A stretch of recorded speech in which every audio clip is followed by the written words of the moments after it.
Day 5 Ayodhya నుండి ఉజ్జయినికి అయితే start అయినాం.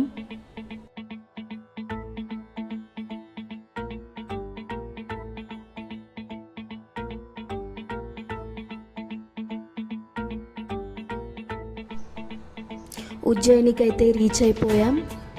దర్శనానికి వెళ్తున్నాం.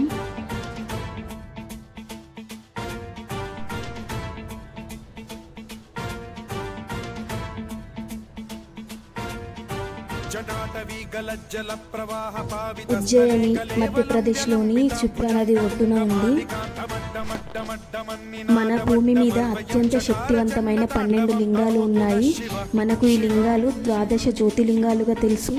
ఈ 12 జ్యోతిలింగాలలో 3వ జ్యోతిలింగమే ఉజ్జయిని మహాకాళేశ్వర్ జ్యోతిలింగం.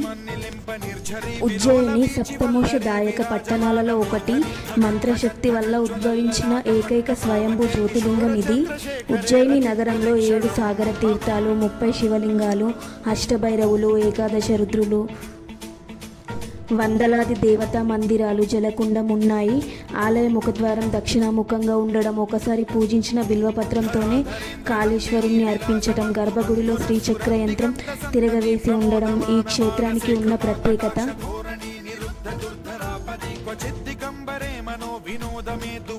యుగాల క్రితం ఈ ప్రాంతాన్ని పాలించిన దుషణాసురుణ్ణి సంహరించిన రుద్రుడు ఇక్కడ మహాకాళేశ్వరుడుగా వెలిసాడనేది స్థల పురాణం.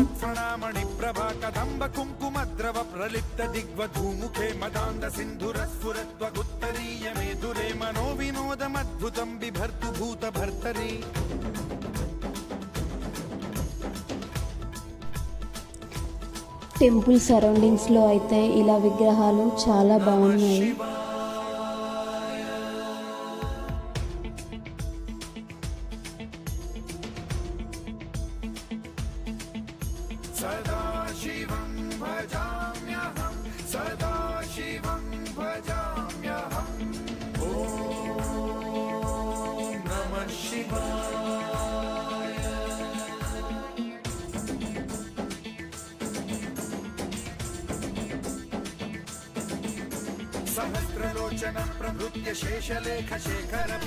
ఇక్కడ శివలింగానికి ఆ రోజే చనిపోయి దహన సంస్కారాలు జరిగిన ఒక మనిషి యొక్క చితాభస్మంతో అభిషేకం చేస్తారు.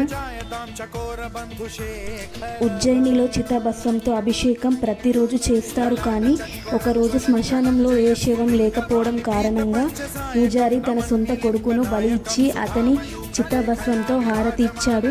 అప్పుడు మహాకాళేశ్వరుడు చాలా సంతోషించి తన కొడుకుకి మళ్ళీ ప్రాణదానం చేసి ఏం చెప్పాడంటే, ఇప్పటి నుంచి ఆవు పేడను పిడకలు చేసి వాటిని కాల్చగా వచ్చిన భస్మంతో నాకు హారతి జరుగుతుంది అని చెప్పాడు. అలా అప్పటి నుంచి ఆవు పేడను పిడకలుగా చేసి వాటిని కాల్చగా వచ్చిన భస్మంతో అభిషేకం చేస్తున్నారు. నవీన మేఘమండలి నిరుద్ధ దుర్ధర స్ఫుర కుహూని శీథిని తమః ప్రబంధబద్ధ కంధరహని లింప నిర్ఝరీధర. ఇంకా ఇక్కడ ఆశ్చర్యపరిచే విషయం ఏంటంటే అన్ని జ్యోతిలింగాలలో కేవలం ఈ మహాకాళేశ్వర్ జ్యోతిలింగం మాత్రమే దక్షిణ వైపు ఉంటుంది. అందుకే మహాకాళేశ్వర్ మూర్తిని దక్షిణామూర్తి అని కూడా పిలుస్తారు.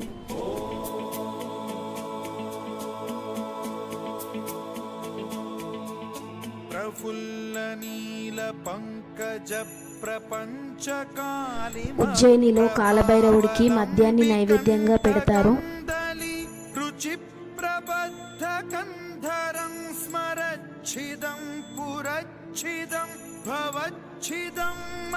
ఉజ్జయినిలో అష్టాదశ శక్తిపీఠాలలో ఒకటైన గడ్కాళికా దేవి శక్తిపీఠం కూడా ఉంది.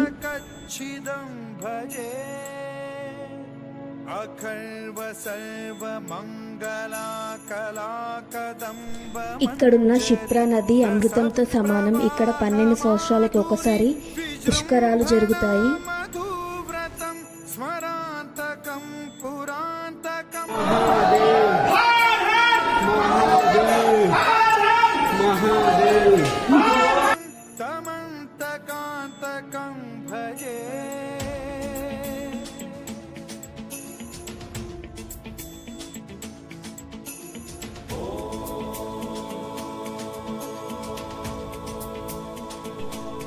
మహాకాళేశ్వరుడి దర్శనం అయిపోగానే టెంపుల్ దగ్గర ఇంకా చాలా టెంపుల్స్ ఉన్నాయి.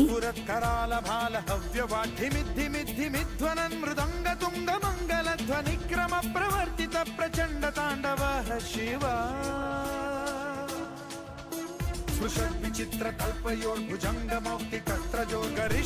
ఇక ఉజ్జయిని క్షేత్రానికి మహాకాళేశ్వరుడు కేవలం దైవం మాత్రమే కాదు, మహారాజు కూడా. అందుకే ప్రధానమంత్రి, ముఖ్యమంత్రి, ఉన్నతాధికారులు ఎవరైనా ఉజ్జయినికి వస్తే ఆ రోజు రాత్రి అక్కడ ఉండరు. ఎంతటి వారైనా వచ్చిన వారు దర్శనం చేసుకుని వెళ్ళాల్సిందే. ఒకవేళ వారు అక్కడ నైట్ స్టే చేస్తే చాలా సమస్యలు ఎదుర్కోవాల్సి వస్తుందని అంటారు. ఒకసారి మన దేశ 4వ ప్రధానమంత్రి మొరార్జీ దేశాయ్ ఈ ఆలయాన్ని దర్శించిన తర్వాత రాత్రి అక్కడే ఉన్నారంట. కానీ నెక్స్ట్ డేనే వారి ప్రభుత్వం పడిపోయిందంట. ఉజ్జయినికి మహాకాళేశ్వరుడే రాజు అని, తను తప్ప ఏ రాజు, మంత్రులు అక్కడ ఉండకూడదని అంటారు.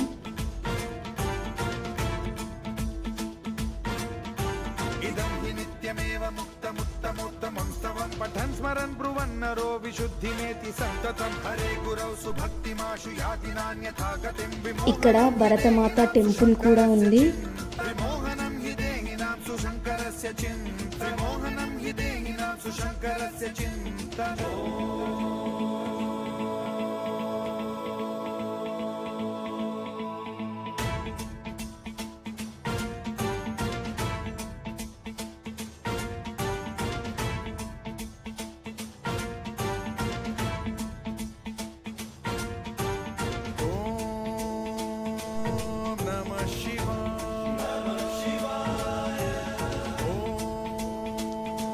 ఉజ్జయినిలో డే అయితే ఇలా కంప్లీట్ అయింది.